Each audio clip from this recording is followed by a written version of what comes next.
guys loved my homemade dinner roll recipe, so now I'm going to show you how I make my homemade hamburger buns. So you're going to start with Fleischmann's bread yeast. I use about a tablespoon and I put it in my bowl, my mixer. 1/4 cup of sugar, and I go ahead and take out a tablespoon measurement from that as well, and I add it to my yeast. Save this for later. Then you're going to get 1.5 cups of warm water. Now I don't pour all this in at the same time. I like to do my yeast with my tablespoon of sugar, and then I'll do probably about 1/2 cup of water. So pour in about 1/2 cup. Give it a good little stir. And then I like to let my yeast rise for about 6 minutes. After that 6 to 7 minute mark, you want to check your yeast. It should look real bubbly, like this. Add the rest of your sugar, teaspoon of salt, and 4 cups of flour. I went ahead and added my salt to my flour, and you're going to want to add that along with the rest of your water. Just throw it all in there and mix it up. I mix it up slow at first, and then I start to increase the speed until it starts mixing up really good. Should take, I don't know, 3 minutes or so.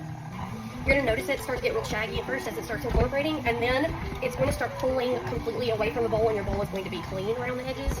I usually let it mix another minute or two after that just to knead it really good, and then after that we're going to spray it. I use this avocado spray, and then like I said, spray the bowl, just the outside edges, put the dough back in, and then you're going to set this in a warm place for about an hour to start rising. Okay, once your bread has risen for an hour or more, you pull it off. It looks like this. Pull it out. Like that. And then you're going to want to cut it to where it makes 8 equal pieces. Okay, and so what you're going to want to do is you take it in the flat side, either side, it doesn't matter, but I'll do this side.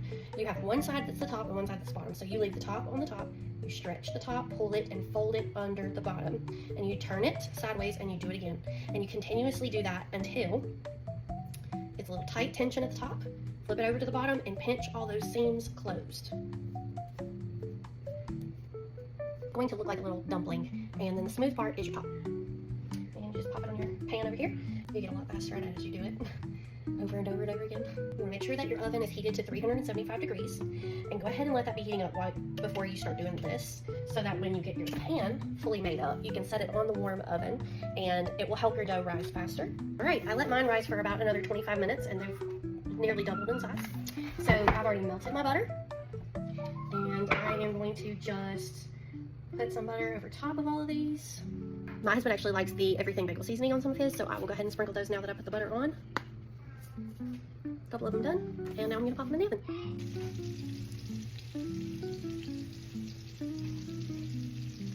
And I put a little bit more butter on top, and they're done.